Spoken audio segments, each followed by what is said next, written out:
Magandang araw po sa inyo mga idol at sa mga giliw kong tagapakinig. Nagkita-kita po tayo muli. Ako po ang inyong Tito Blair.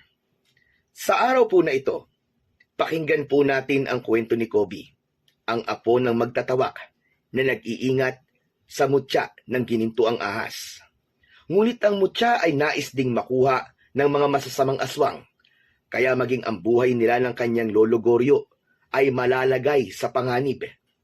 Ano nga ba ang bisa at taglay na kapangyarihan ng mutya na magpapabago sa pagkatao ng batang si Kobe? At ano ang mga pakikipagsapalaran na haharapin niya upang hindi makuha ng mga aswang ang mutya?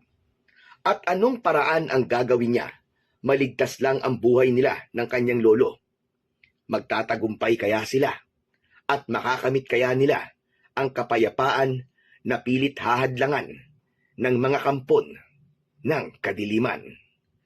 Ngunit bago ang lahat mga idol, huwag naman po nating kalimutan mag-subscribe at i-hit ang notification bell sa aking YouTube channel na The Voice Addict para sa mas marami pang makapigil hiningang kwentong aswang at katatakutan mula sa mundo ng kababalaghan. Umpisahan na po natin ang kwento. Puerto Princesa, Palawan. Lugar na totoong mapanghalina ang kalikasan. Ang bawat lugar ay may kanya-kanyang kwento ng inspirasyon, pag-asa at mga alamat ng kababalaghan. Kaya ating sisilipin ang isang kasaysayan na halaw mula sa kwentong nagpasalin-salin at sinasabing may katotohanan ba o likha ng mayamang imahinasyon ng dito'y naninirahan. Taong 1980, para sa mga taga-baryo ay matatawag na taon ng katahimikan ang taong yun, sapagkat dumaan sa mabigat at matinding pagsubok na umabot sa trahedya ang nakalipas na mga taon. Pinamugaran ng aswang ang baryo at marami ang napahamak. Salamat na lang sa isang antingero na nagligtas sa kanila. Kaya umasa ang mga taga rito na hindi na sila guguluhin pa ng kampon ng kadiliman. Ang maglolong Goryo at Kobe ay matagal nang naninirahan sa lugar na ito na kung tawagin ay Baryo Bakawan. Silang maglolo na lang ang magkasama dahil patay na ang iba nilang kapamilya. Kobe, apo! Gising! Gumising ka na! Asa na sila, Lolo? Asa na? Asa na mga malignong umaatake? Lagot talaga sila sa akin pag nahuli ko sila. Humanda sila sa aking espada. Kalma ka lang, apo! Para ka namang may saltik niyan eh. Lolo talaga oh, may saltik kagad. Di ba pwedeng nananaginip lang? Ayun! Nananaginip ka naman pala eh. Opo, Lolo. Ang gara nga po ng panaginip ko eh. Kasama ko po sa panaginip ko ang best friend kong si Aris, saka si Matar. Matar! Opo, Lolo. Yung bida po sa radio drama na pinakikinggan ko, ang munting prinsipe na may kaibigang bruwan na si Eng-Eng. Ang gara po talaga ng panaginip ko, Lo. Tapos alam niyo po, isinakay pa kami ni si Matar doon sa dahon ng dapad na lumalaki. Ikaw talagang bata ka, oo. Kung ano-ano na lang ang napapanaginipan mo. Ang gara po talaga kasi ng panaginip kong yun, Lo eh. Tapos ano pa po, nakita namin yung mga kapatid ni si Matar, sina Akbar, Arias at Aran. Ang gara po talaga. Nakita namin sila nakikipag-espadahan. O siya, sige na. Bumangon ka na riyan para makakain ka na dahil mamaya tayo naman na makikipag-espadahan. Hala, talaga po? Saan po tayo makikipag-espadahan? Abay, saan pa? Di dun sa mga matataas na damo sa taniman ko ng gulay. Marami ng damon dapat nating tabasin doon. Suya talaga tong si Lolo Goryo oh. Bad trip. Anong bad trip ang pinagsasasabi mo? Sige na, bumangon ka na riyan. Iligpit mo na yung pinagtulugan mo. Bilis na! Opo. Tumalikod na si Lolo Goryo upang ihanda ang kanilang almusal. Pritong itlog at kanin ang inihanda niya para sa kanila ng kanyang apo. Kailangan may laman ang kanilang tiyan bago sumabak sa espadahan na sinasabi nito. Yun nga ang pakikipagpambuno nila sa matataas na damo na kailangan ng putulin sa taniman ng gulay.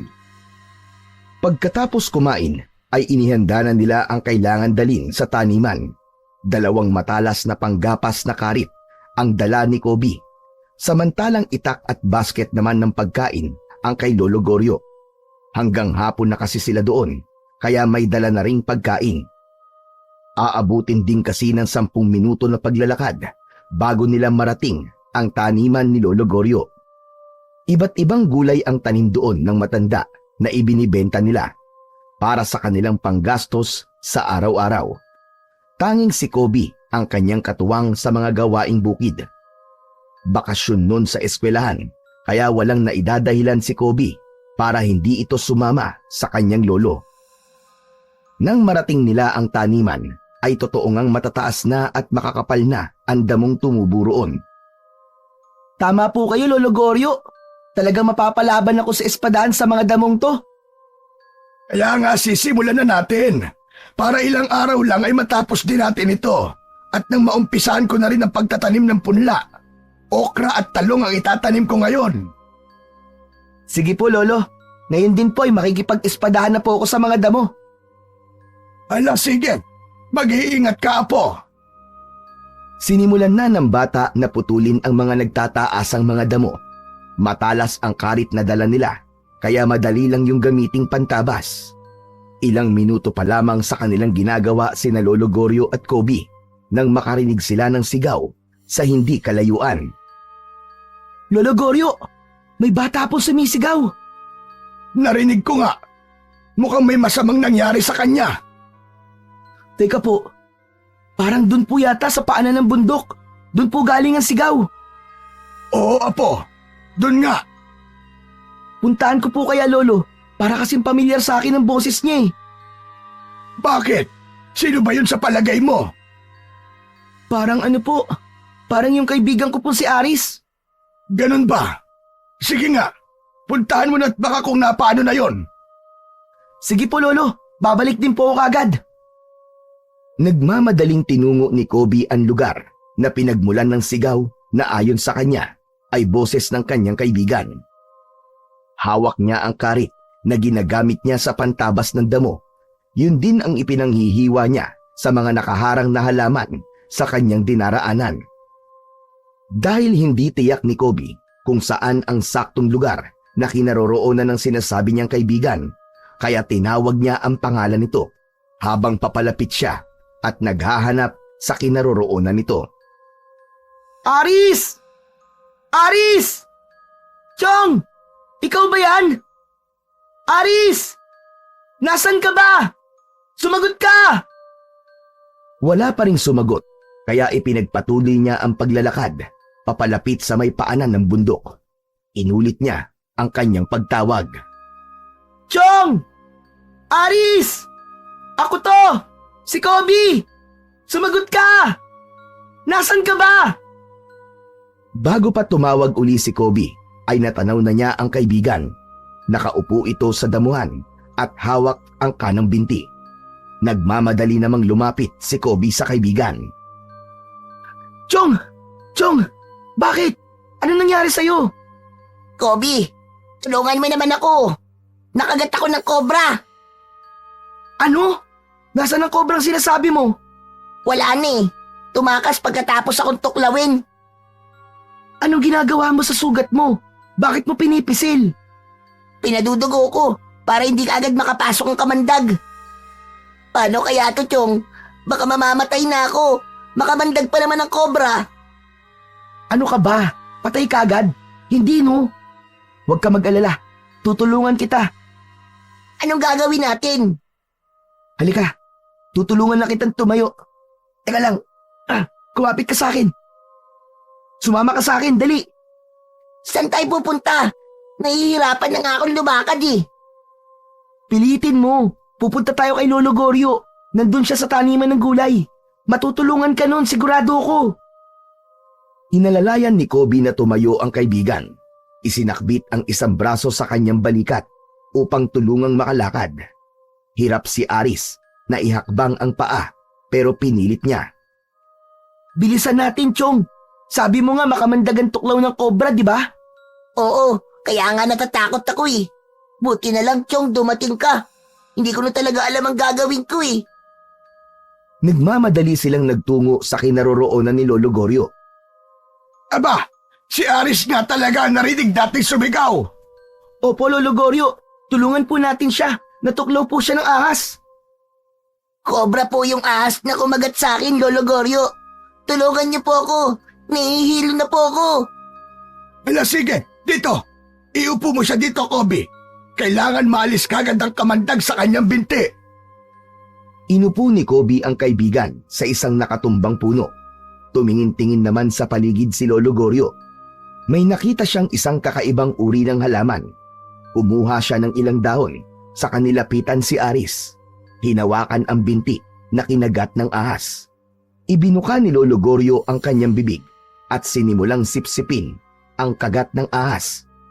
Pagkadakay, idinura ang dugo na nasipsip mula sa kagat ng kobra. Lolo, ano pong ginagawa niyo? Dapat alisin ang kamandag, Apo. Dahil kung hindi maaalis ang kamandag sa katawan ni Garis, maaari siyang mapahamak. Mamamatay po ako, Lolo Goryo. Posible yun. Pero mamamanhid muna ang katawan mo. Kaya nga gumagawa ko ng paraan para wag yung mangyari. Inulit ni Lolo Goryo ang pagsipsip sa sugat ni Aris. Saka isinubo niya ang dahon at ninuyayon. Nang madurog ay itinapal ang sapal sa kagat ng ahas. Pumunit din si Lolo Goryo ng tela mula sa dala nilang pamunas ng pawis at itinali yun sa binti ni Aris. Okay na po ba siya, Lolo Goryo? Kahit paano ay hindi nakakalat pa ang kamandag sa katawan niya. Maraming salamat po, Lolo Goryo. Kobe, mabuti na lang talaga. Nandito kayo ni Lolo Goryo mo. Bukas ay magpunta ka na lang sa bahay para gamutin ang sugat mo. Kailangan magamitan ko rin yan ng tawak. Dapat kang makainom nun para tuluyan ng mawala ang kamandag ng kobra na nasa katawan mo. Si Lolo Goryo ay isang uri ng albularyo na kung tawagin ay magtatawak. Gumagawa siya ng inumin o gamot mula sa iba't ibang uri ng halamang gamot na ginagamitan ng orasyon o bulong. Ang inuming ito ay tinatawag na tawak. Bukod sa ginagawa ng isang magtatawak na manggamot gamit ang tinimpla niyang inumin o kaya naman ay sa pamamagitan ng kanyang laway, ang isang taong magtatawak ay may kakayahan din na paamuin o kausapin ang isang makamandag na ahas. Pinaniniwalaan din na ang mahusay na magtatawak ay ipinanganak na may kakambal na ahas. Ganon si Lolo Goryo ayon sa kwento niya. Siya ay ipinanganak na may kakambal na ahas. Ganon si Lolo Goryo ayon sa kwento niya. Siya ay ipinanganak na may kakambal na ahas. Bagamat agad din daw na namatay ang puting ahas na kakambal nito nang siya ay isilang. Nakakapagod ang maghapon na pamamalagi nila Lolo Goryo at Kobe sa taniman. Papalubog na ang araw nang sila ay umuwi. Pagdating ng bahay, ay agad namang inasikaso ng matanda ang pagsasaing para sa kanilang hapunan. May natira pang adobo, kaya hindi na kailangan pang magluto ng ulam ang matanda. Samantalang nagpapahinga ang maglolo, ay naisipang tanungin ni Kobe ang kanyang lolo tungkol sa ginawang panggagamot nito. Dati kasi, hindi naman siya interesado sa pagiging magtatawak ng kanyang lolo. Basta nakikita lang niya na may mga pumupunta sa kanila para magpagamot. Saka hindi lang kagat ng ahas ang ginagamot ng matanda, kundi maging kagat ng iba't ibang makamandag na hayop. Lolo Goryo, ganun pala no? Para na rin kayong merong power niyan na. Yung kapangyarihan gaya ni Simatar. Itinulad mo pa ako sa paborito mong bida sa radio drama. Kasi nga po, may kapangyarihan po si Simatar. Kayang-kaya niyang labanan ng mga masasama gamit ang kanyang kapangyarihan. Kayo naman po, manggagamot. Yung kakayahan ko ay isang biyaya, Apo. Biyaya po? Galing naman po kanino? Sa nasa itaas. Hindi kasi lahat ng tao ay may kakayahan na magpagaling ng may sakit Lalo na yung makapagpaalis ng kamandag sa katawan ng isang tao. Kaya nga po saludo po ako sa inyo, Lolo eh. Hindi ako kakabahan kahit na makagat po ako ng ahas. Kasi po, alam ko po na kaya niyo po akong gamutin. Pero importante pa rin na po ang labis na pag-iingat. Lolo, di po ba marami nang nagpapagamot sa inyo? Eh kung hingan po kaya natin ng bayad? Ay nako, bihira ka talagang bata ka. Kung ano-ano ang iniisip mo. Eh kasi nga po, Lolo, sabi niyo nahihirapan na kayong magtrabaho sa bukid. Kung magpapabayad po kayo sa panggagamot nyo, lalo na sa pagtatawak, magkakapera po tayo. Kaya lamang apo, hindi yun tama. Bakit po? Bawal maningil ng bayad? Kung gagamitin ko ang biyayang ibinigay sa akin para pagkakitaan, baka may mangyaring masama sa akin. O kaya naman mawala yung kakayahan ko para gumamot ng may sakit, lalo na yung nakagat ng ahas. Ay, ganun po ba yun? Oo, apo. Dahil ang biyayang binigay sa akin ay para tulungan ang mga taong nangangailangan. Lalo na yung mga walang-wala para magpagamot. Kaya hindi ko yun pwedeng gawing negosyo, apo. Sige na nga po. Sinabi niyo eh. Saka, masaya naman ako sa ginagawa ko. Malaking bagay sa akin na may mga tao ko natutulungan. Kinabukasan ay nagpunta si Aris sa tirahan nila Lolo Goryo at Kobe. May benda pa rin ang binti nito na tinuklaw ng kobra. Buti nagpunta ka rito, Chong. Gusto kong magpasalamat kay Lolo Goryo eh. Kumusta pala ang sugat mo? Ayos na ba? Magaling na ba? Hindi pa gano, Chong. Pero wala na yung pangingirot. Ang husay talaga ni Lolo Goryo, no? Oo naman, Chong. Lolo ko yun eh. Nakita ni Lolo Goryo na nag-uusap ang magkaibigan, kaya lumapit ito. Oh, Aris! Di ba ang billing ko sa'yo kailangan mo pang makainom ng tawak? Hindi na po siguro, Lolo Goryo. Kasi wala na pong kirot at natutuyo na po yung lugar na nakagat ng kobra. Kahit na, importante pa rin makainom ka ng tawak. Tumayo si Lolo Goryo at nagpunta sa kusina. Nang magbalik ang matanda, ay meron ng hawak na maliit na baso na may lamang likido na nagkukulay abo. Inabot yon kay Aris. Inumin mo ito. Ito ang sinasabi kong tawak. Makabubuti ito sa'yo. Pero Lolo Goryo, Mas mabuti na yung sigurado tayo, Aris. Kahit nasipsip ko na ang kamandag, walang nakakatiyak kung wala na nga bang natira. Sige na, Chong. Gawin mo na lang. Inumin mo na. Ikaw rin. Baka mamaya niyan, bigla ka na lamang mangisay dahil may kamandag pa palang naiwan sa katawan mo. Patay ka talaga. Magiging kwento ka na lang. Gusto mo ba nun? Natakot si Aris sa sinabi ng kanyang kaibigan. Nakaramdam siya ng pagkabahala, kaya kinuha niya ang tawak na nasa baso. Inamoy-amoy niya muna ito. Subalit tila hindi ka nais-nais ang amoy nito. Napapikit na lang siya at napakunot ng ulo. Sige na! Inumin mo na yan! Wala nang nagawa ang bata kundi ang sumunod. Saglit lang at ininom na rin yun ni Aris. Napangiwi pa siya dahil sa kakaibang lasa. Subalit kung yun naman ang magliligtas sa kanya, mas mabuti nang tiisin ang pait at masamang lasa kesa mapahamak siya. Kaya nang sumunod na araw ay maayos na kagad ang kalagayan ni Aris. Nakakapaglaro na sila ni Kobe. Buti na lang talaga, Chong. Andyan ang lolo mo. Mahusay siyang magtatawak. Kung wala kaya ang lolo ko, ano na kayang nangyari sa'yo, Chong? Eh di malamang, kwento na lang ako ngayon. Wala ka ng kaibigang gwapo at mabait. Yan. Yan tayo eh. Hindi ka ba kinikilabutan dyan sa sinasabi mo, Chong? Hindi. Bakit naman ako kikilabutan? Eh gwapo naman ako tsaka mabait ah. Kaya nga naging kaibigan mo ko eh. Kung sa bagay, may punto ka. Kasi nga, mas gwapo at mas mabait ang gusto mong kaibigan, di ba? At ako naman yun. Yan tayo eh. Tama ka, Chong. Yan tayo eh. Makakapal ang muka at mahilig magbulahan. Puro talaga tayo kalokohan, Chong. Tara na nga. Saan ba tayo pupunta? Sa kakahuyan, hahanap tayo ng gagamba. Ilalaban natin sa wrestling ng gagamba. Sige, sige. Hahanap tayo ng malalakas na gagamba. Yung kalahi ni Spider-Man. Oo nga. Tara, Chong. Ay, teka sandali. O bakit? Nakita mo ba yun? Yun o, yung dalawang tao na yun. Isang babae at isang lalaki.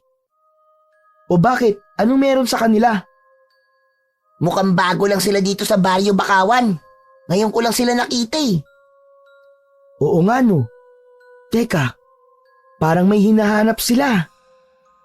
O ayan, papalapit sila sa atin. Magandang araw sa inyo. Kumusta kayo mga bata? Pwede ba magtanong? Oo naman po. Basta wag lang pong mat. Kung naghahanap naman po kayo ng mauutangan, nako, pasensya na po. Walang-wala rin po kami, tsaka wala po kaming kilala na pwede niyong utangan. Mga batang hindi kalbo, pero gusto magpatawa.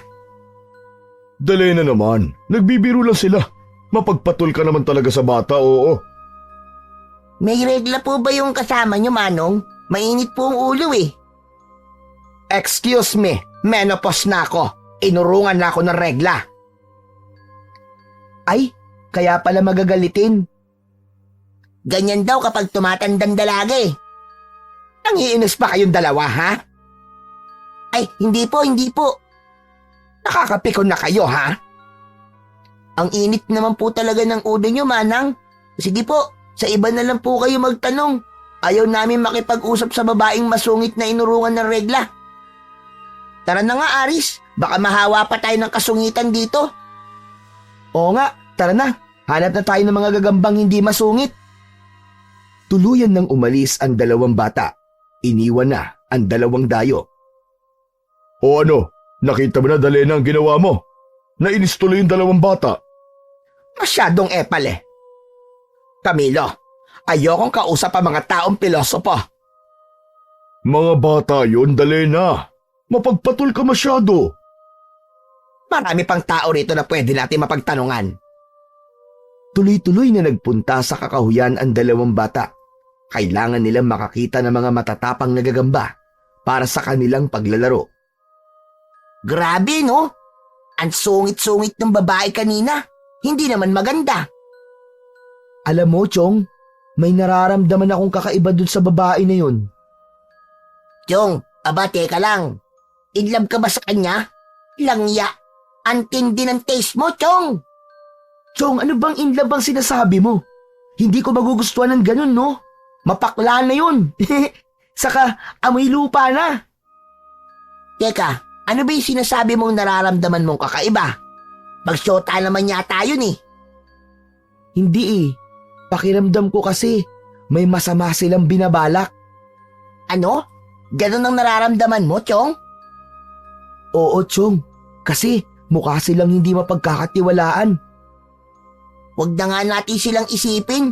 Saka kung may binabalak silang masama dito sa Baryo Bakawan, may paglalagyan talaga sila. Dahil nga halos magkakilala ang mga naninirahan sa Baryo Bakawan, kaya alam na ng mga taga rito kapag may taga-ibang lugar na nagagawi sa baryo. Minsan, maagang gumising si Lolo Goryo dahil plano niyang pumunta ng maaga sa kanyang gulayan para simulan ang pagtatanim ng punla. Tapos na kasi nilang linisin at tabasin ang mga damo. Magpapakulo ng tubig si Lolo Goryo nang marinig niyang may tumatawag sa kanya na tila natatakot. Agad yung nilabas ng matandang lalaki. Garya! Garya, tulungan mo ako! Tulungan mo ako, Garya, maawa ka sa akin! Abay, bakit, Andrea? Ano ba problema mo? Kumagat sa akin! Tulungan mo ako! Saan ka ba kinagat? Ito, tingnan mo! Dito sa may leeg ko! Abay, teka! Si Kinini lang yan na ginawa ng boyfriend mo! Hoy, Garya! Tumigil ka, ha? Virgin pa ito at wala akong boyfriend. Tingnan mo na tong leg ko, bilisan mo na. Sandali lang naman. Huwag mo takpan. Tinatakpan mo ng kamay mo eh. Oh, hayan na, hayan na! Nakikita mo na ba ang kagat? Oo nga. Abay, hindi nga chikinini ito. Kagat nga at matatalim ang ngipin ng kumagat sa'yo. O ano? Tulungan mo na akong gamutin. Sige na! Hayop ba ang kumagat niyan? At bakit sa leeg pa? Hindi basta hayop, kundi halimaw. Isang aswang. Ano ka mo? Aswang! Natulog kasi ako na bukas ang aking kubo. Nagising ako na may aswang na pala akong kasama. Pambihira! Bumalik na naman pala mga kampo ng dilim. Manggugulo na naman sila. Kaya nga nakakabahala na talaga. Tapos ako pa ang una nilang gustong puntiryahin. Heto nga oh, sinagpang ang leeg ko. Buti na lang at nagising ako at nakagawa ko ng paraan para hatawin siya ng baston ko. Ayun, natakot at umalis. Pero nag-iwan naman ng kagat. Yun na nga eh. Saka dahil sa kagat niya ay maging aswang din ako. Kaya gamutin mo ako, Goryo, para mo ng awa. Baka may kamandag yun at ikamatay ko pa. Husay kang magtatawak. Kaya alam kong magagamot mo ako. Pero ang tawak na meron ako ay para lamang sa mga kagat ng makakamandag na hayop. Hindi para sa isang aswang. Pwede na yun, Goryo. Ano ka ba? Bigyan mo ako ng iinumin ko. Parang awa mo na. Para hindi ako malason ng kamandag ng aswang. Ayoko maging aswang, Goryo. Ayoko pang mamatay. Mag-aasawa pa ako, Goryo. Gusto ko pa makatikim ng kakaibang putahe. Ayoko mamatay na virgin.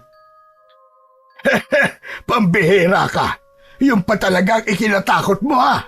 Ang mamatay na virgin. Basta, Goryo. Bigyan mo ako ng tawak at iinumin ko na.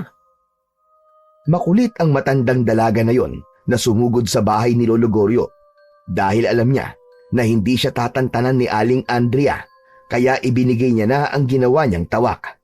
Nagreklamo pa ang matandang dalaga pagkatungga at di halos naubos ang laman ng baso. Ano ba naman yan? Sama ng lasa, Goryo. Bakit kanya ng lasa niyan? Abay, pagtiyagaan mo na. Kakaiba talaga ang lasa ng tawak. Aba, Goryo, nakakasuka eh. Ano ba gusto mo? Mawala ang sinasabi mong kamandag ng kagat ng aswang? O maging aswang ka? O ang mamatay kang virgin? Sige na. Uubusin ko na nga ang tawak. Pikit matang inubos ng matandang babae ang laman ng basong ibinigay ni Lolo Goryo. Pagkatapos magpasalamat ay agad na umalis ito pero ang sama pa rin ng muka at nasusuka pa ito dahil sa lasa ng ininom na tawak. Samantala, wala na ang matandang si Andrea nang marinig niyang tumatawa ang apong si Kobe na noon ay gising na pala. Kobe, apo! Ano nangyayari sa iyo at tumatawa ka riyan ng mag-isa? Eh kasi naman po, Lo, natutuwa po ako kay Aling Andrea eh. Bakit naman? Dahil hirap siyang inumin yung tawak na ibinigay ko? Sabi niya, ang sama daw ng lasa at nakakasuka. Eh talaga namang kakaiba ang lasa ng tawak eh. Lo, saan mo po ba kinuha yun? Eh di dun sa timbahan na pinaghahaluan ko na ginagawa kong tawak. Alam ko kasi may natira pa doon. Lo, wala na po yun. Ubus na po, may humingi sa akin kahapon. Ibinigay ko na. Eh ano yung laman ng timba? Kakulay ng tawak eh. Lo, pinagbabaran ko po yun na maruming karsunsilyo nyo. Kaya lang nakalimutan kong itapon. Gaske kang bata ka. Kaya pala hirap na hirap tanggapin ang sikmura niya. Bayaan mo na, Lo. Malay nyo po, epektibo po ang pinagbabaran ng karsunsilyo nyo para sa kagat ng aswang. Natawa na lamang si Lolo Goryo. Naalala niya ang ekspresyon ng mukha ni Andrea nang inumin nito ang ibinigay niya na buong akala niya ay tawak. Hindi naman nabahala si Lolo Goryo dahil alam niyang hindi naman makakalason yun. Saka mababaw lang ang kagat ng aswang sa leeg nito. Hindi rin mangyayari ang ikinakatakot nito na siya ay magiging aswang. Subalit ang totoong nakakabahala ay ang balitang meron na namang naligaw at nanggugulong aswang sa baryo, Bakawan. May aswang na naman dito sa baryo natin, Kobe. Yun nga ang bali-balita, Chong. Nagbalik na naman daw sila. Lagot na naman tayo nito, Chong. Bakit lagot? Siyempre, maghihigpit na naman ang tatay at nanay ko dyan.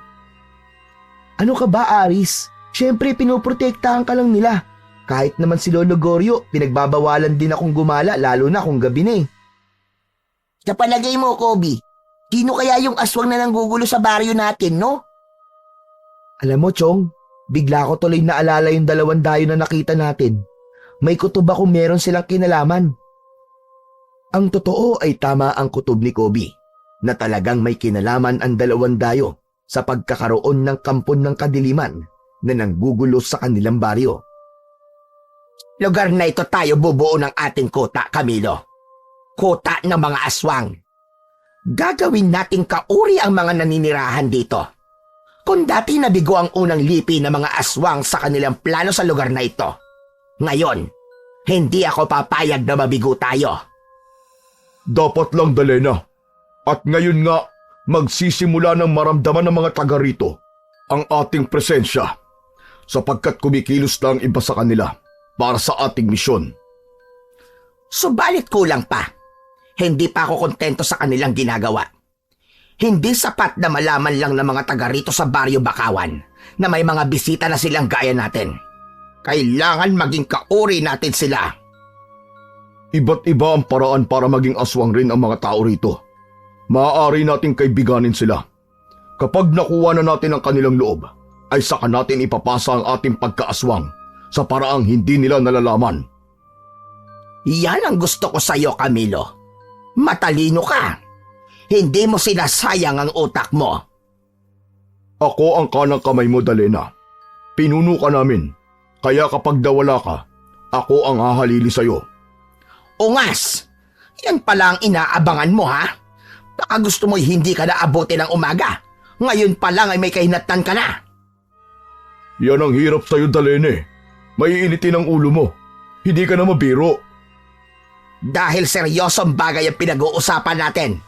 Wala akong panahon sa pagbibiro at kalokohan. Alam na alam mo yan.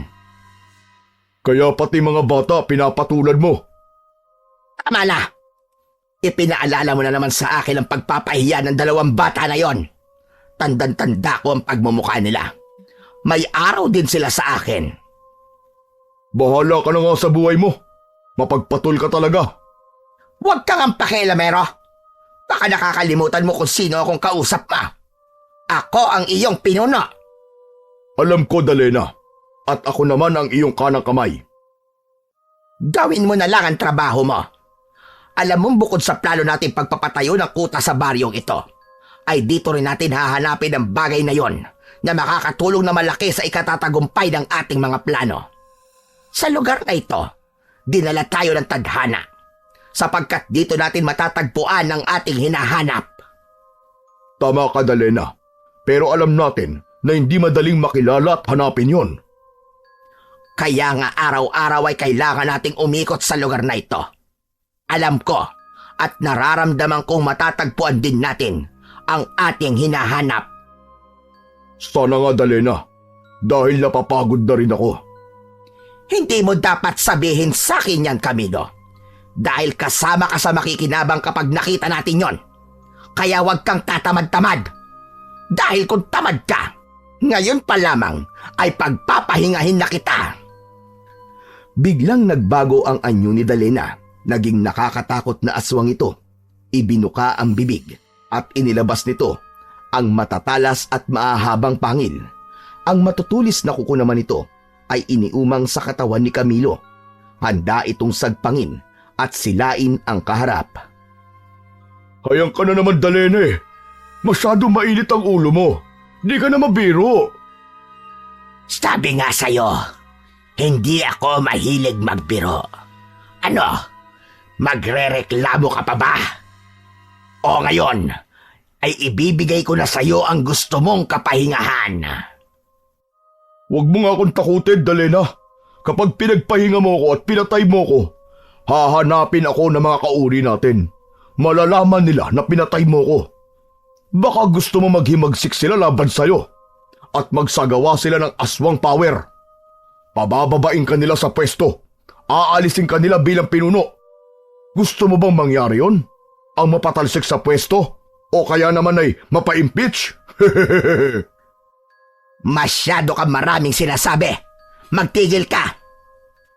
Ikaw rin dapat ang magtigil dyan. Huwag mo akong tinatakot.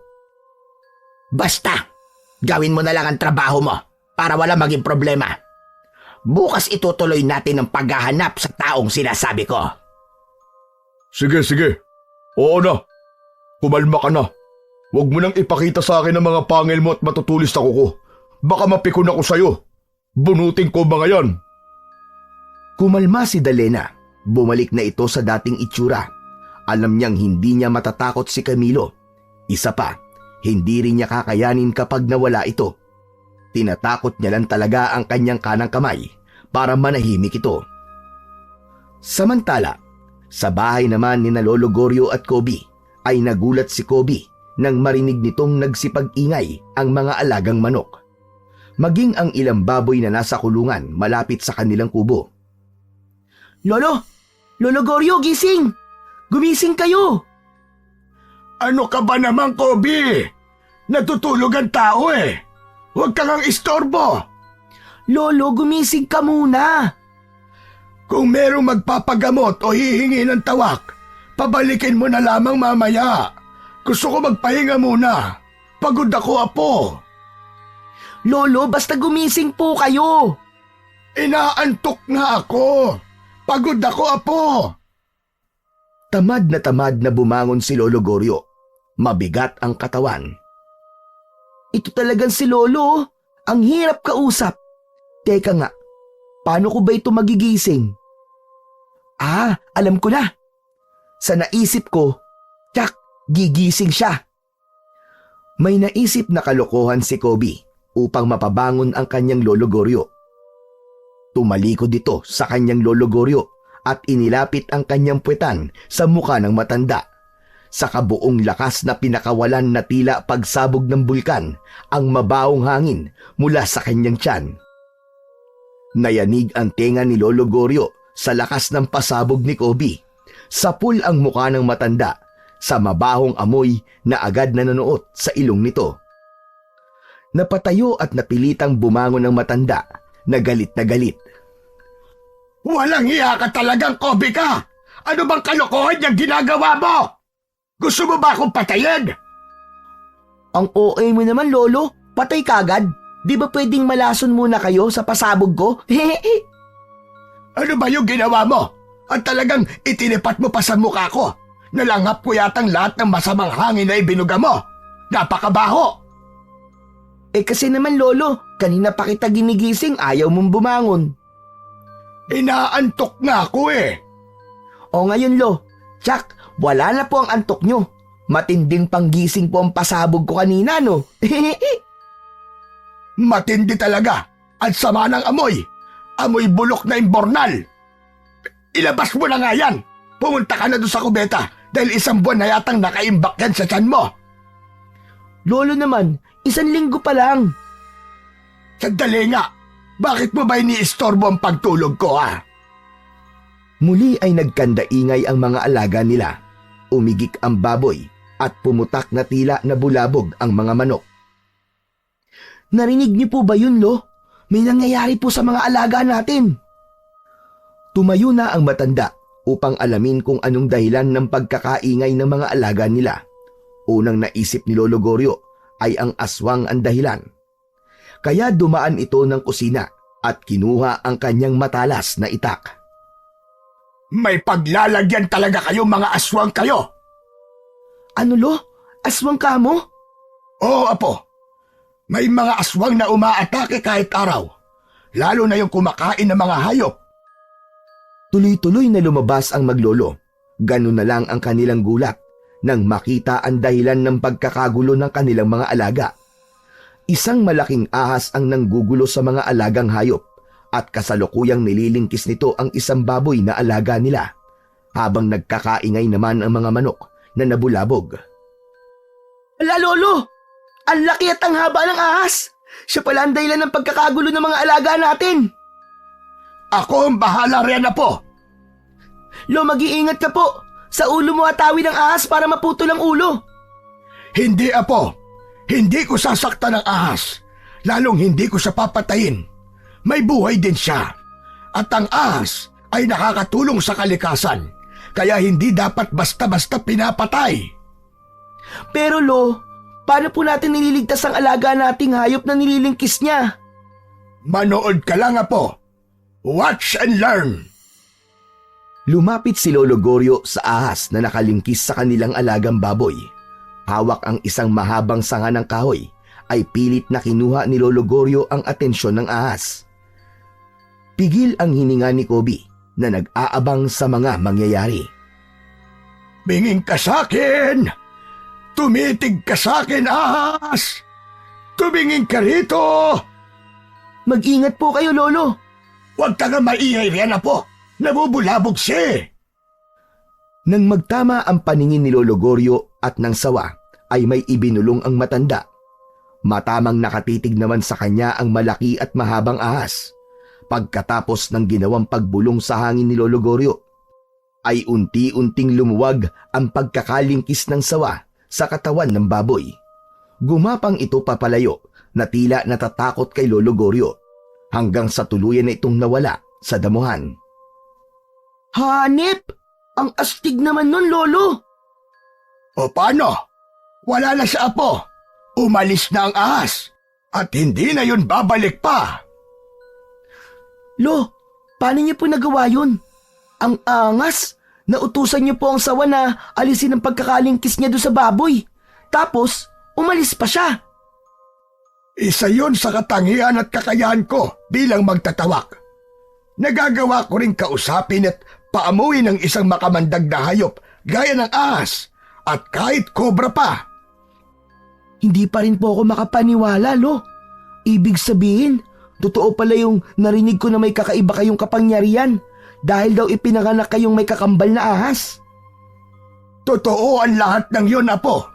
Katunayan nga, may isang bagay ka pang dapat malaman at kailangan mapunta yun sa'yo. Dahil ikaw ay nabibilang sa huling dugo ng ating angkan. Ano pong ibig niyong sabihin, Lolo? Hindi pa ito ang tamang panahon, Apo. Sa ibang pagkakataon ay sasabihin ko yun sa iyo. Hindi na ipinaliwanag pa ni Lolo Goryo dahil hindi niya pwedeng sabihin yun sa ganoong pagkakataon. Posibleng may ibang makarinig at maging dahilan para malagay sa panganib ang kanilang buhay. Kaya lamang, lingid sa kaalaman ng maglolo ay may mga taong nakakita sa ginawa ni Lolo Goryo. Ang ginawa niyang pakikipag-usap at pag-utos sa ahas. Maging ang bulong na sinabi niya sa hangin ay narinig yon ng mga aninong nakakubli sa di kalayuan. Ang mga nilalang na nakakubli sa lugar na malapit lang kina Lolo Goryo ay ang dalawang dayo na sina Dalena at Camilo. Ganun na lang ang pagkagulat ng mga ito na may halong kasiyahan dahil sa kanilang natuklasan. Sinasabi ko na nga ba? Andito lang siya. Nakita mo siguro yon, Camilo. Oo, Dalena. Kitang-kita ko. Malusog na malusog. Anong malusog na malusog ang sinasabi mo? Yung magandang babaeng dumaan. Malusog na malusog ang dibdib at pumuputok sa laki. At nagliliwanag din ang legs na puting-puti at makinis. Ugok! Kung saan-saan ka nakatingin buwisit ka. Nagalit si Dalena at binatukan ang kasamang si Camilo. Aray ko naman. Ang sakit naman nun. Kung saan-saan ka kasi nakatingin, pinapairal mo na naman ang kamanyakan mo. Ano ba yung sinasabi mo, Dalena? Yung nangyari kanina. Kung paano napaamo na matandang lalaking yon ang ahas na lumingkis sa baboy. Kung paano nagawa niyang kausapin at utusan yon. Maging ang bulong na sinabi niya sa hangin.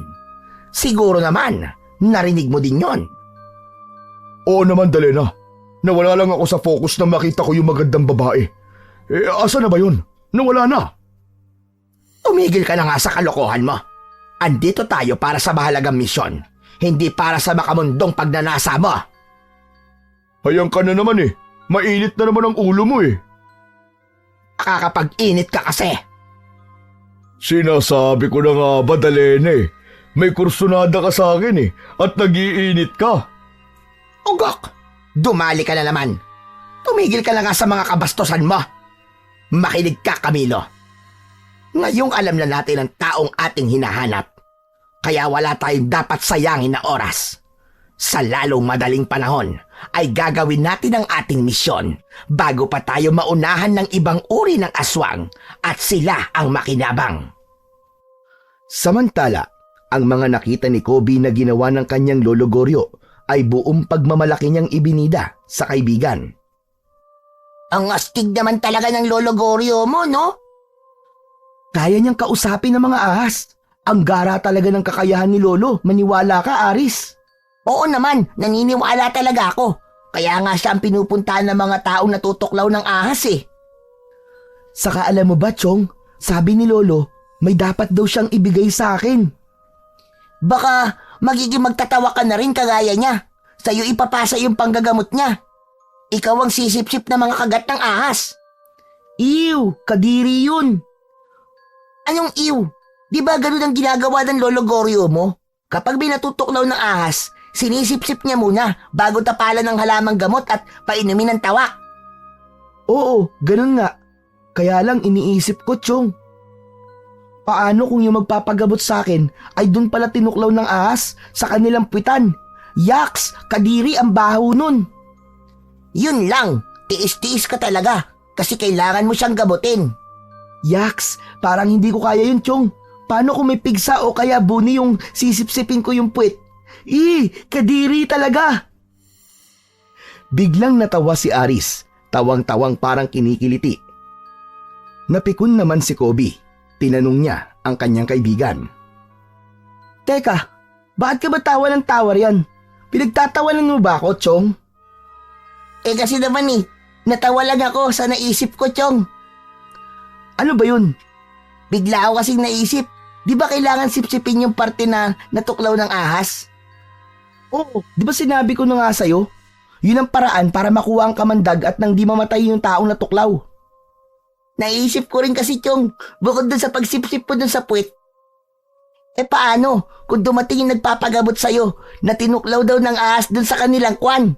Dun sa kanilang, alam mo na, dun sa kanilang junjun, anong gagawin mo? Paano mo aalisin yung kamandag nun? Ganon din ba ang gagawin mo, Chong? Sisipsipin mo rin? Hala, oo nga no. Naku po, ibang usapan yun, Chong. Kaya nga, anong gagawin mo? Siguro ipagdadasal ko na lang siya kasi yun ang kanyang magiging kamatayan. Nagtawanan na lamang ang magkaibigan sa kanilang mga kalokohan. Pero ang totoo ay napapaisip din si Kobe kung paano nga ba niya ililigtas ang taong ganon ang magiging problema. Samantala, naghanda na sina Dalena at Camilo sa kanilang gagawin. Babalik sila sa bahay ng maglolo sapagkat naroon ang kanilang pakay. Si Lolo Goryo, ang taong matagal na nilang hinahanap. Hindi maayos ang pakiramdam ng matandang lalaki ng araw na yon.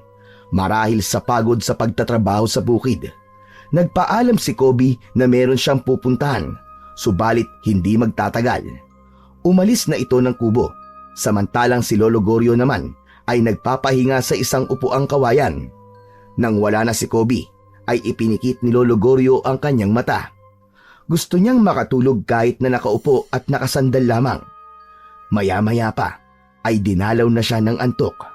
Kaya naman, hindi nito namalayan ang pagdating ng mga hindi inaasahang panauhin.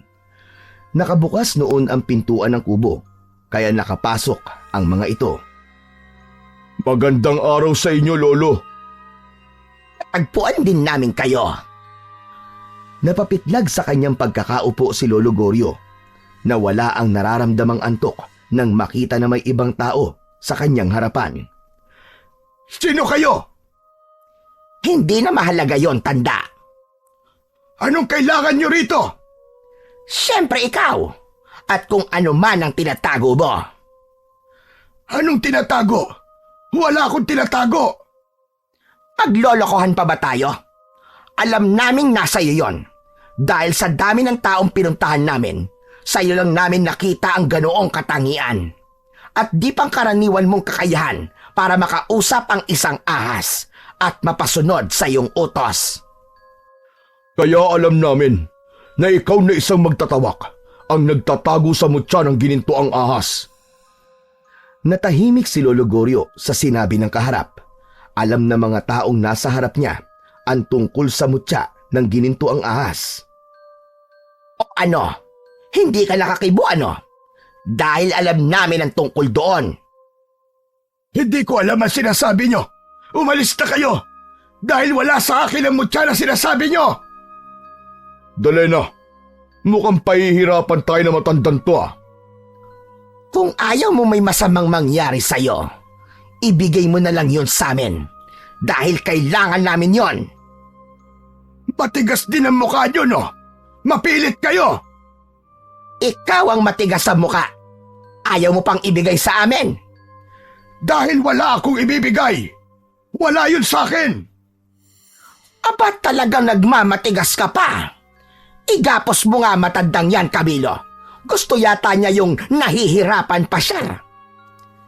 Iginapos ni Camilo si Lolo Goryo. Anong gagawin natin sa matandang to? Ayaw talaga niyang ibigay ang kailangan natin. Kaya naman, bibit-bitin natin siya, Camilo.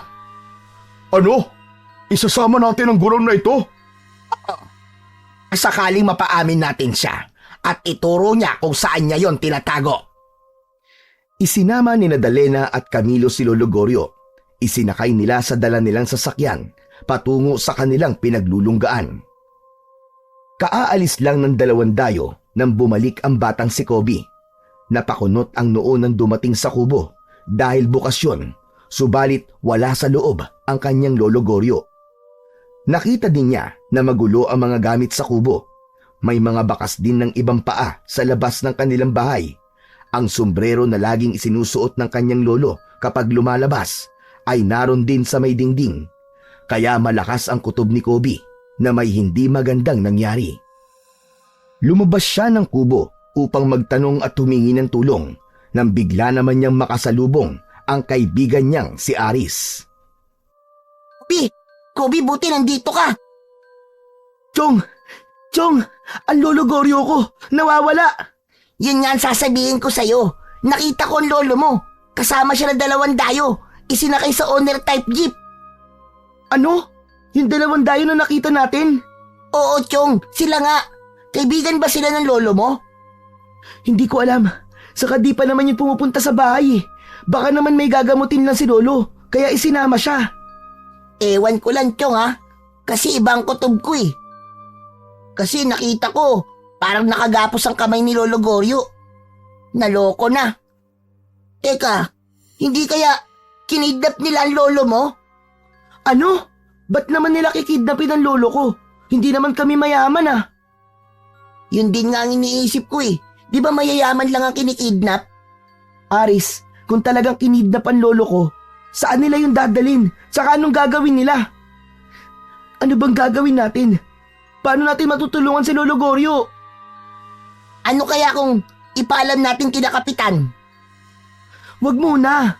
Bakit naman? Baka mamaya hindi magustuhan ng mga kumidnap kay Lolo yung gagawin natin. Baka patayin nila si Lolo eh. Oo nga no. Pero nung gagawin natin, paano natin siya matutulungan? Samantala, sa lugar na pinagdalhan ni Daniela at Camilo kay Lolo Goryo, ay pilit pa rin nilang pinipiga ang matandang lalaki tungkol sa kanilang hinahanap na mutya ng ginintoang ahas. Di na dapat aabot sa ganito kung ibinigay mo sana kagad, Mang Goryo.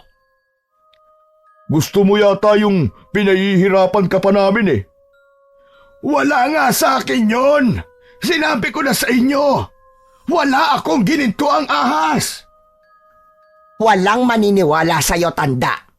Dahil ikaw ang itinuturo ng lahat ng palatandaan. Ikaw lang ang nag-iisang magtatawak sa lugar na ito. Ang may kakayahang magpaamo ng mga makakamandag na ahas.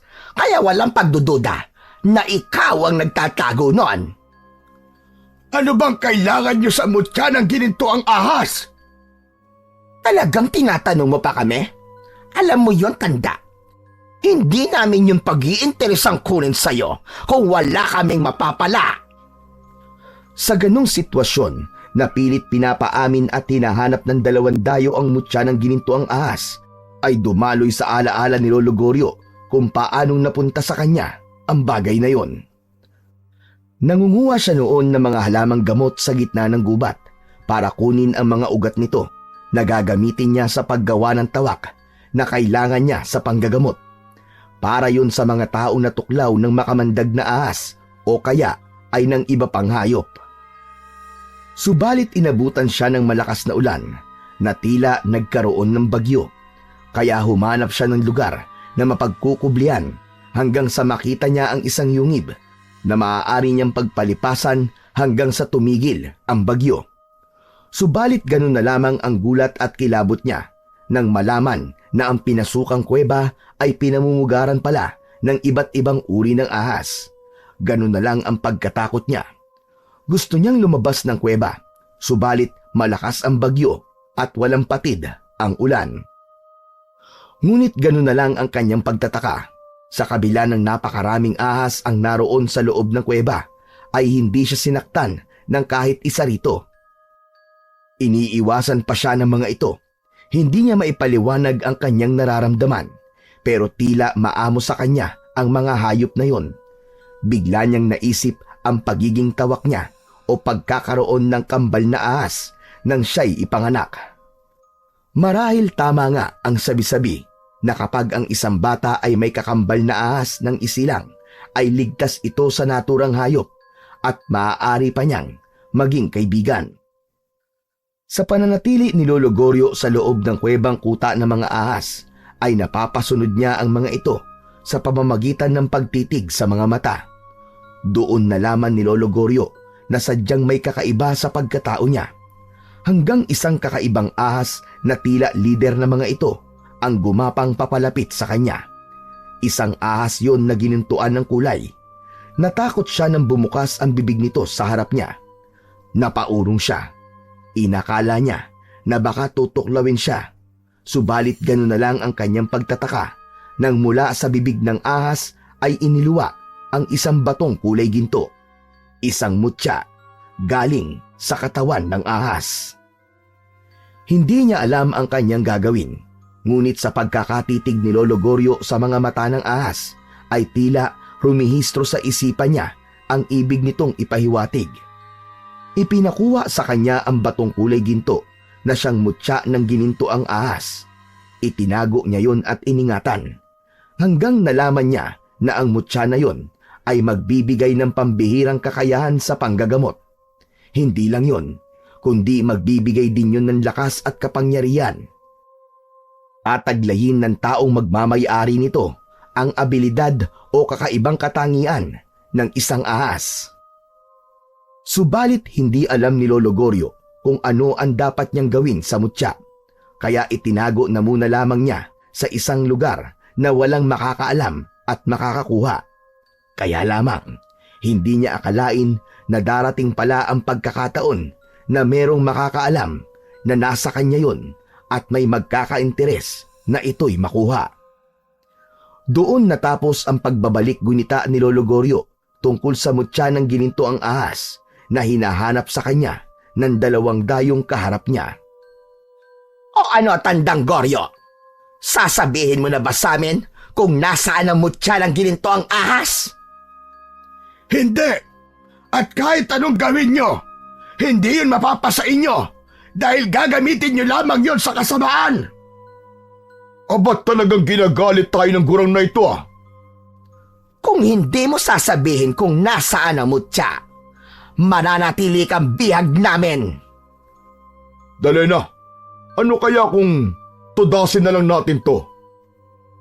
Gonggong, hindi ka ba nag-iisip? Kapag tinodas natin yung matandang yan, paano pa natin malalaman kung nasaan ang mutya? Kailangan pa natin siya hanggat wala pa sa atin ang mutya. Nawala ang pangamba ni Lolo Goryo. Hindi pa pala siya papatayin ng mga ito hanggat wala sa kanila ang mutya ng gininto ang ahas. Kaya lang, paano siya makakatakas sa dalawang yun? Naisip niya ang kanyang apong si Kobe. Ito na lamang ang maaaring maaasahan niya para magligtas sa kanya. Maaari itong gamitin ang mutya, kaya lamang hindi alam ni Kobe kung nasaan yun at paano ito gagamitin. Dali na, babalik tayo sa bahay na matandang to. Oo. Kung wala sa katawan niya ang mutya, maaaring naroon yon sa kanyang bahay. Siguradong sigurado ko na doon niya lang yon itinatago. Kaya hahalugugin natin ang buong bahay niya. Titingnan natin ang bawat sulok na maaaring pagtaguan niya ng mutya. Dahil desperado na sina Daniela at Camilo na makuha ang mutya ng gininto ang ahas na kailangan nila para mas mapalakas ang kanilang kapangyarihan bilang mga aswang, kaya handa nilang gawin ng lahat upang yun ay makuha. Gabi nang magbalik ang dalawa sa bahay ni Lolo Goryo, nag-iisa nun si Kobe. Kahit wala ang kanyang lolo, ay lakas loob siyang namalagi sa kubo.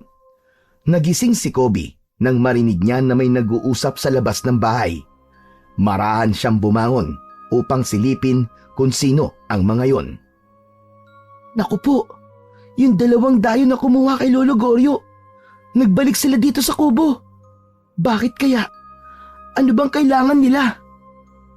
Naramdaman ni Kobe na sapilitang binuksan ang pinto ng kubo. Agad siyang nagtago sa mga tambak na lumang gamit sa loob ng bahay. Sige na! Pumilos ka na, Camilo! Hanapin mo na ang mutya ng gininto ang ahas. Oo na, hahanapin na nga eh. Kailangan nating makita yon. Hindi tayo aalis dito hanggat hindi natin yon nakikita. Saan kaya itinago na matandang yun ang mutya? Pinahihirapan talaga tayo.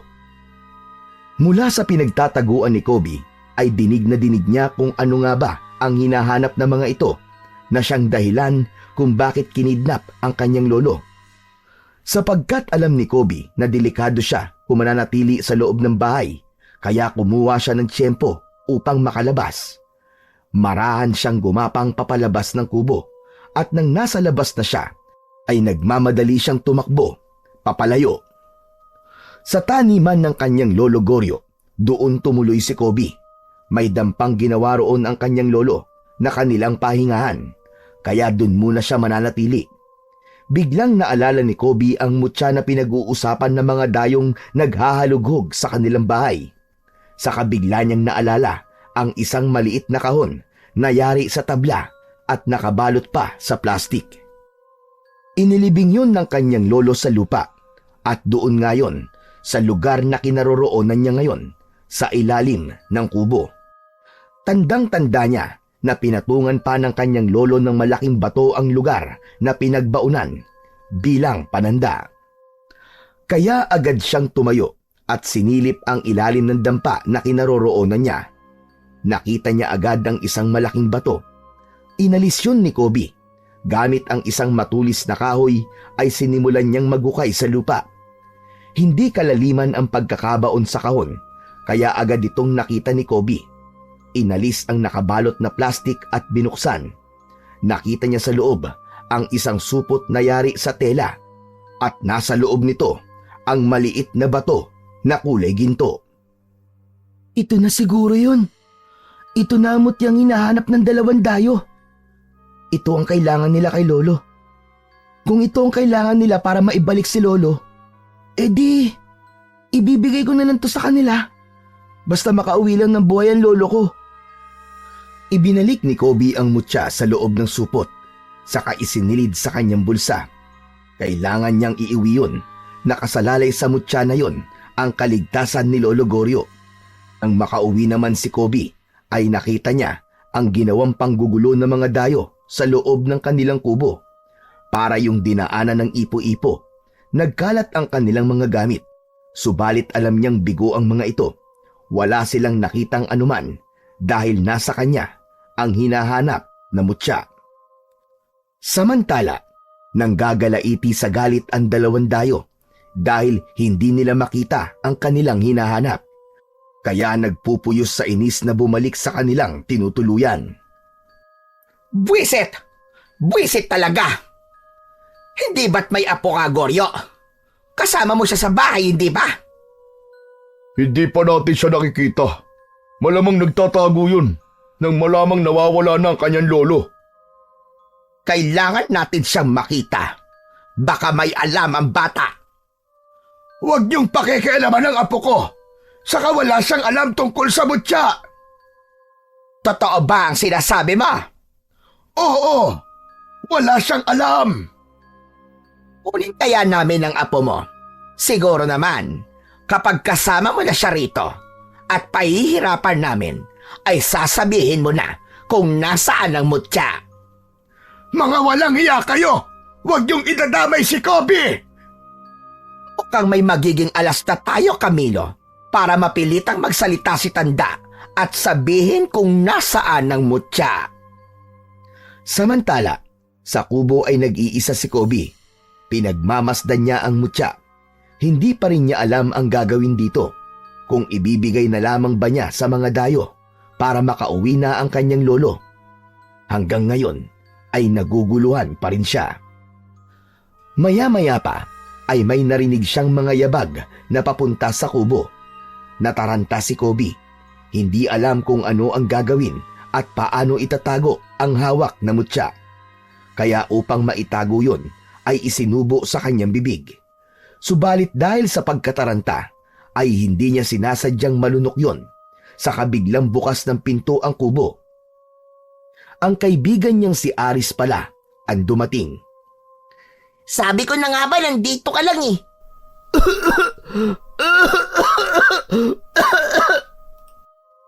Oh, ano nangyari sa Chong? Bakit ka nauubo? May nalunok ka ba? Pambihira ka. Kasalanan mo to eh. Nanggugulat ka kasi. Oh, kasalanan ko pa talaga. Eh, ba kinakain mo, ha? Wala. Pahamak ka, Chong. Ano bang kailangan mo? Bakit nandito ka? Kasi nga, may dapat kang malaman. Dahil may humahanap sa'yo. Sino? Yung dalawang dayo, Chong. Nakita ko sila. Hinahanap ka nila. Ipinagtatanong-tanong ka pa. Bakit daw nila ako hinahanap? Hindi ko nga alam eh. Baka may kailangan sa'yo. Naku po, malamang hahanapin nila sa akin. Ang alin? Basta, Chong. Basta, hindi nila ako dapat makita, ha? Delikado. Kaya nga pinuntahan kita kagad dito para sabihan ka eh. Kung kanina'y naiisip ni Kobe na ibigay na lang ang mutya para mailigtas ang kanyang lolo, ngayon, wala na siyang ibibigay pa dahil nalunok na niya ang mutya. Kapag sinabi naman niyang nalunok niya yon, baka kung ano pang gawin sa kanya, baka hiwain ang kanyang tiyan para kunin lamang ang mutya. Kaya lalo lamang natakot ang bata. Dapat siyang magtago sa dalawang dayo. Kaya niyaya agad niya ang kaibigan para umalis ng bahay. Bumalik na lang siya sa dampa sa may taniman upang dun na mamalagi. Sigurado ka, Chong? Okay lang na dito ka sa dampa? Oo, Chong. Ayos lang ako dito. Hayaan mo. Dadala na lang kita ng pagkain dito para hindi ka magutom. Salamat, Chong, ha. Saka, may mga prutas naman dito eh. May saging, saka bayabas. Pwede rin ako mag-ihaw ng kamote at balingoy. Kaya hindi ako magugutom dito, Chong. Sa kabilang banda naman, lalo lamang nanggagalaiti sa pagkainis sina Dalena at Camilo dahil hindi na rin nila makita si Kobe. Naisip nilang nakatunog ang bata kaya hirap silang makita ito. Labis namang ipinagpasalamat yun ni Lolo Goryo dahil alam niyang ligtas sa kamay ng dalawang dayo ang kanyang apo. Naiisip ni Lolo Goryo na sana nga lang maaari niyang makausap ang apo para sabihin ang tungkol sa mutya. Subalit ang hindi alam ng matanda ay nakita na yun ni Kobe. Katunayan nga ay nasa loob na ito ng katawan ng kanyang apo. Mula nang lunukin ni Kobe ang mutya ay may naramdaman siyang kakaiba sa kanyang sarili. Napansin din yun ni Aris nang minsang dalhan siya ng pagkain. O ano, Chong? Okay ka lang ba? Kanina ka pa hindi mapakali ah. Ewan ko ba, Aris? Bakit ganito yung nangyayari sa akin? Grabe, ang kati-kati talaga ng katawan ko. Baka may kurikong ka na. Pambihira, kuri kong kagad, di ba pwedeng na-allergy lang ako sa mga damo dito sa taniman ni Lolo Goryo? Hala, Chong! Tignan mo yung balat mo. Bakit ganyan? Parang ang gaspang. Saka nagkakaroon ka ng kaliskis. Ayun oh, sa braso tsaka sa binti mo. Oo nga, Chong eh. Hindi ko alam kung bakit nagkakaganito ako eh. Hala, Chong, baka magiging isda ka na. Nagkakaroon ka ng kaliskis eh. O kaya naman, baka magiging shokoy ka na. Magiging kalahi mo na si Jezebel. Uy, huwag kang ganyan ha. Nananakot ka pa eh. Kinakabahan na nga ako dito eh. Chong, kapag naging shokoy ka, dadali na lang kita sa dagat. Yun ang tanging nasabi ni Aris na may halong pagbibiro at sinabayan pa ng pagtawa. Kasabay ng mga pagbabagong nararamdaman ni Kobe ay ang kanyang nais na makita ang kanyang lolo. Hindi rin niya maipaliwanag ang kakaibang tapang na ngayon ay kanyang nararamdaman. Kung dati umiiwas siyang makita ang dalawang dayo, ngayon ay nais niya nang makita at makaharap ang mga ito. Dito ako tatambay sa kalye. Sabi ni Aris, dito niya nakita ang mga taong kumuha kay Lolo Goryo. Kailangan kong malaman kung saan sila nakatira. Tsak, naroon din ang lolo ko. Hanggang sa isang sasakyan ang nakita ni Kobe na huminto sa hindi kalayuan mula sa kinaroroonan niya. Ang dalawang dayo ang sakay nun. May binili lang sa tindahan ang matandang babaeng bumaba. Lumapit dun si Kobe na patago-tago para hindi siya makita hanggang sa makalapit siya sa sasakyan ng mga ito. Nang sumakay na ng sasakyan ang babaeng may binili sa tindahan ay pinaandar na yon. Kailangan sumama ni Kobe kaya humawak siya sa likurang bahagi ng sasakyan. Hindi niya maipaliwanag pero iba ang lakas ng kanyang loob. Mahigpit ang pagkakahawak niya sa likod ng owner-type jeep na sasakyan habang umaandar ito. Ilang minuto lang ay pumasok sa isang lumang compound ang sasakyan at nang huminto yun ay nauna na siyang bumaba at nagtago. Agad niyang natiyak na nasa lugar na yon ang kanyang lolo Goryo. Dahil naaamoy niya ito gamit ang kanyang ilong at dila. Nanunuot sa kanyang ilong ang amoy ng kanyang lolo. Bagay na hindi pa rin maunawaan ni Kobe dahil sa mga nangyayaring kakaiba sa kanyang pagkatao. Naisip niya, marahil ay dahil yun sa mutya ng gininto ang ahas na ngayon ay nasa loob na ng kanyang katawan. Hinanap ni Kobe ang kanyang lolo Goryo. Mas malakas ang kanyang pangamoy kapag inilalabas ang kanyang dila, katulad ng ginagawa ng mga ahas. Agad ay natagpuan ni Kobe ang kanyang lolo Goryo na nakagapos ang kamay at paa na nasa loob ng isang bakanting kwarto. Awang-awa na nilapitan ni Kobe ang kanyang lolo na makikita sa itsura ang pagod at panghihina. Lolo Goryo, salamat sa Diyos at nakita ko po kayo. Apo, paano mong nalaman na nandito ako? Basta naramdaman ko na lang po, Lo. Kaya lihim po kung sumabit po sa sasakyan ng mga taong kumuha sa inyo. Kaya nakarating po ako dito. Buti walang masamang nangyari sa'yo, Apo. Lo, itatakas ko po kayo. Aalis tayo rito. Kakalagin ko po ang tali nyo. Apo, umalis ka na rito. Iligtas mo ang sarili mo. Baka makita ka nila. Hindi po, Lo. Aalis po ko rito nang kasama kayo. Apo, huwag ka nang matigas ang ulo. Makinig ka sa akin. Umalis ka na at baka pumasok na sila rito. Ang kailangan mo'y umuwi. Pumunta ka sa taniman. Kunin mo ang mutya ng gininto ang ahas na ibinaon ko. Yun ang makakatulong sa atin. Lo, hindi na po kailangan. Nakuha ko na po yun. Ganap nang nakalag ni Kobe ang pagkakatali sa kamay ni Lolo Goryo. Anong ibig mo sabihin? Nasa ina mo, Tya? Nasaan? Ibigay mo sa akin, madali ka! Lo, wala na po eh. Akala ko ba'y nasa'yo? Kaya nga po, nasa akin nga. Pero nalunok ko po, Lo eh. Hindi ko po kasi alam kung paano po itatago eh. Akala ko bumalik sa bahay yung mga dayo. Kaya yun, sinubo ko muna para hindi nila makita sa akin. Kaya lang, aksidente pong nalunok ko eh. Paano kaya yan? Nasa loob pala ng katawan mo. Pero Lo, mula po nang malunok ko ang mutya, may kakaiba pong nangyari sa akin. Ipinakita ni Kobe sa kanyang lolo ang pagbabago ng kanyang balat sa braso at binti. Nagkaroon yun ng mga kaliskis. Maging ang pagkakaroon niya ng lakas ng loob. Kasama noroon ang liksi sa pagkilos at ang makaamoy ng mga bagay kahit malayo. Hindi ang ilong ang ginagamit, kundi sa pamamagitan ng paglabas ng dila. Lahat ng kakaibang nararamdaman ng bata ay sinabi nito sa kanyang lolo Goryo.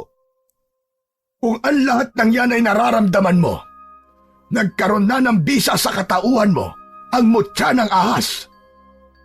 Lolo, hindi po ba delikado to?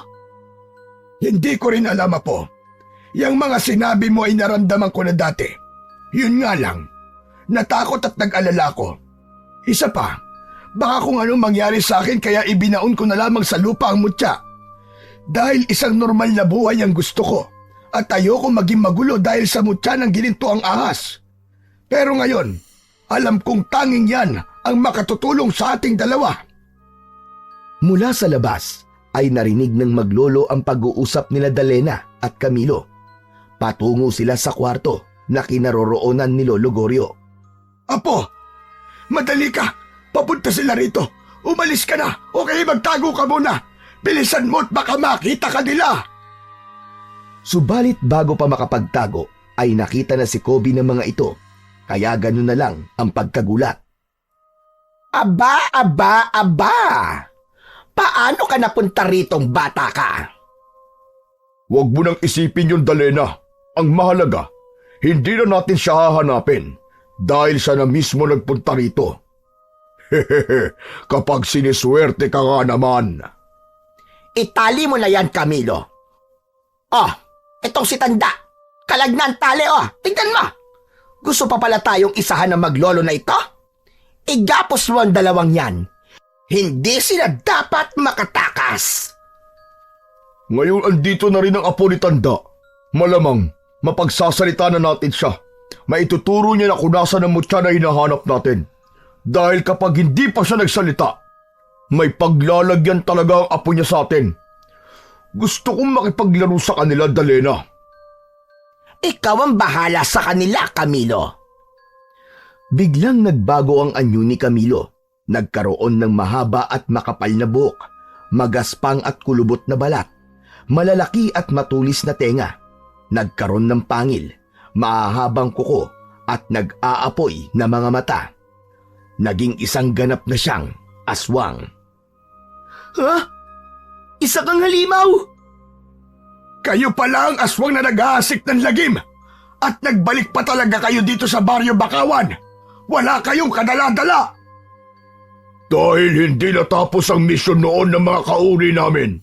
Kaya ngayon, Tanda, kapag hindi ka pa nagsalita at di mo sinabi kung nasaan ang mutya, magiging pagkain ko ang apo mong ito. Ayop ka! Lumayo ka sa akin! Pangit kang aswang ka! Huwag kang lumapit! Sariwang-sariwa ka, bata. Tsak masarap at katakam-takam ang laman loob mo. Lalo na ang puso at tatay mo. Nasasabik na kung tikman yon. Huwag mong pakikialaman ang apo ko! Kung ganon, umpisahan mo ng kumanta, Tanda. Sabihin mo na kung nasan namin mahahanap ang mutya para hindi maging merienda ni Camilo ang iyong apo. Sinabi ko naman sa inyo, wala akong alam, kaya wala akong sasabihin. Ganon. Ayaw mo pa talagang magsalita. Ibinuka ng aswang na si Camilo ang kanyang malaking bibig. Inilabas ang mahabang dila at pinagapang yon sa mukha ni Kobe. Diring-diri ang bata habang pinapagapang ng aswang ang kanyang mahaba at matulis na dila sa muka ng bata. Diring-diri na rin si Kobe dahil sa mabahong amoy ng laway na naiiwan sa muka nito. Hindi ito nakontento sa pagdila sa muka ng bata kaya pinagapang pa ang dila sa iba pang bahagi ng muka. Isinuot yun sa ilong at tenga ni Kobe. Yak! Ano ba? Ang bastos mong aswang ka! Kadiri ka! Ano, tanda? Wala ka pa bang sasabihin? O gusto mong sa harap mo mismo ay sakmalin ko ang leeg ng apo mo? Samantala, ng mga pagkakataong yun ay galit na ang nararamdaman ni Kobe. Diring-diri siya sa ginagawa sa kanya ng aswang na si Camilo. Baka naman, ikaw ang may nalalaman, bata. Alam mo ba kung saan nakatago ang mutya? Kaya itong lolo mo naman ang uunahin kong sagpangin. Hinawakan ng aswang ang leeg ni Lolo Goryo at bahagyang ibinaon ang matutulis na kuko sa leeg nito. Aray ko! Walang iya ka talagang aswang ka! Kung hindi lang ako nakatali, makikita mo ang hinahanap mo! Aba, palaban ka palang amoy lupa ka. Para namang may ibubuga ka pa. Bitiwan mo ang lolo ko! Huwag mo siyang saktan! Bakit? May magagawa ka ba? Maliligtas mo ba ang lolo mo kung lalaslasin ko ang leeg niya at wawakwakin ko ang kanyang dibdib para kunin ang kanyang laman loob? Ha? May magagawa ka ba, bubuit? Nanggigil sa galit si Kobe. Hindi niya namalayan na nagbabago na rin pala ang kanyang itsura. Nagkaroon ng maraming kaliskis ang kanyang katawan. Nanigas ang kanyang buhok at ang mga mata niya ay naging katulad ng sa isang ahas. Lumabas din ang kanyang matulis at mahabang dila. Naging isang taong ahas si Kobe. Nagawa nitong makaalpas sa pagkakatali. Bitiwan mo sabi ang lolo Goryo ko!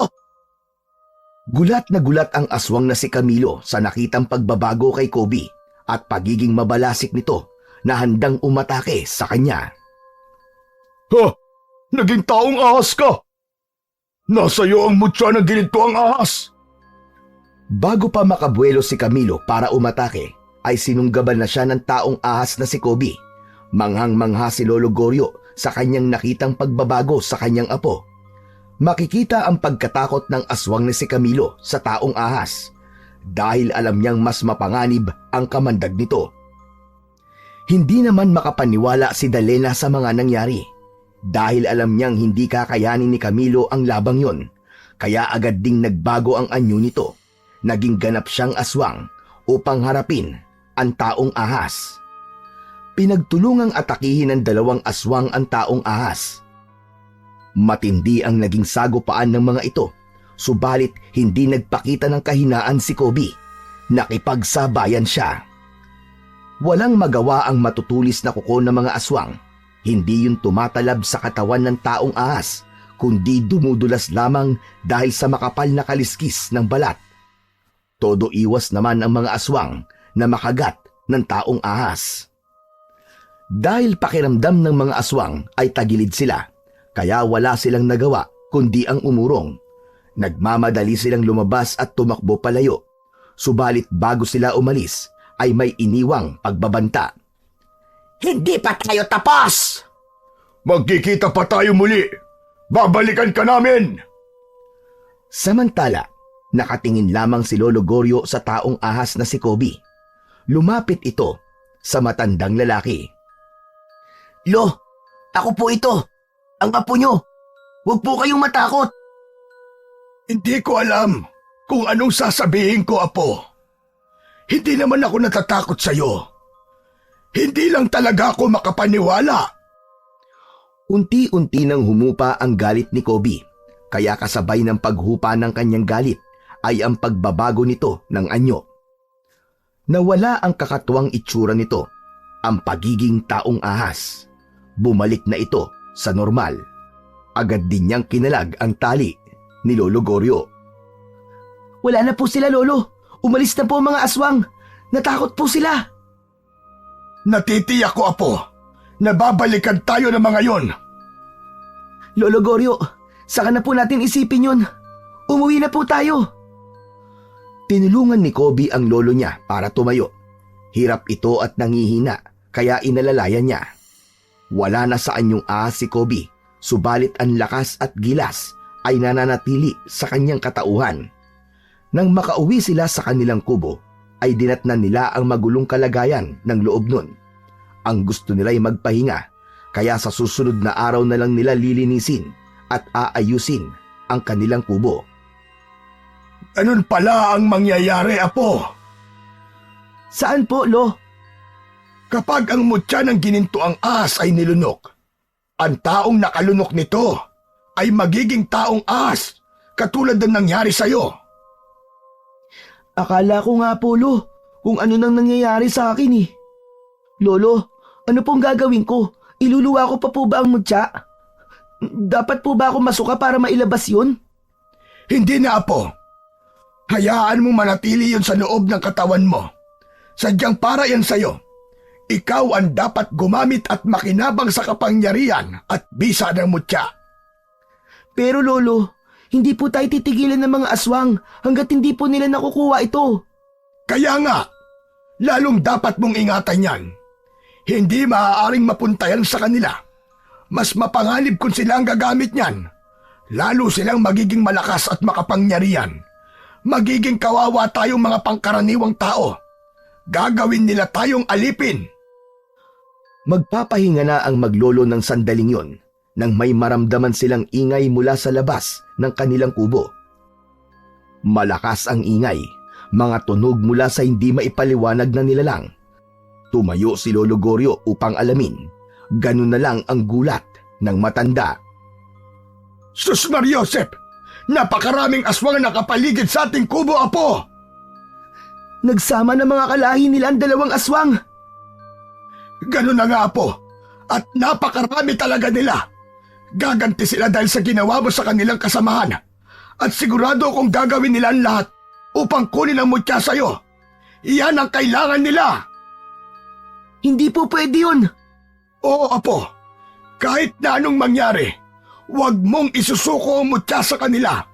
Dahil yan ang tangi nating panlaban at magiging proteksyon laban sa mga masasamang elementong katulad nila.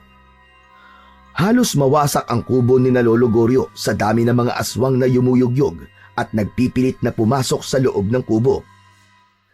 Lolo, gusto nilang wasakin ang kubo natin. Pero ako pong bahala.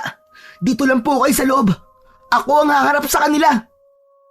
Mag-iingat ka, Apo. Huwag na huwag mong isusuko ang mutya kahit na ano pang mangyari. Bago lumabas ng kubo si Kobe, ay nagbago ng anyo ito. Naging taong ahas ang bata.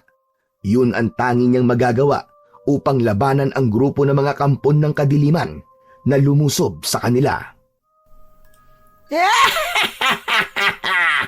Tingnan natin ngayon kung may magagawa pa ang taong ahas na yan. Sa dami natin, tsak na hindi niya tayo kakayanin. Kahit may kamandag pa siya, hindi yun uubra sa bilang natin. Lumabas ka na ng kubo mo, taong ahas! Mga kasamang aswang, huwag titigilan ng taong ahas na yan. Kailangan mapatay siya at makuha natin sa kanya ang mutya. Sugod! Hindi magkamayaw ang mga aswang na halos sabay-sabay na umatake patungo kay Kobe na nasa anyong ahas na. Matindi ang mga kalmot at kagat na pinakawalan ng mga ito. Pilit naman yung nilalabanan ng taong ahas. Samantala, nakasilip sa bintana ng kubo si Lolo Goryo. Kitang-kita niya kung paano pagtulungan ng mga aswang ang kanyang apo. Napakaraming aswang laban sa aking apo. May iba pa sanang paraan. Hindi maaaring matalo ang aking apong si Kobe. Makukuha nila ang mutya. Dahil taglay ni Kobe ang bilis at lakas ng isang ahas, kaya nagagawa niyang iwasan ang pag-atake ng mga aswang. Subalit sa dami ng mga umaatake sa kanya, ay hirap din siyang harapin ng sabay-sabay ang mga ito. May naisip na paraan ang taong ahas.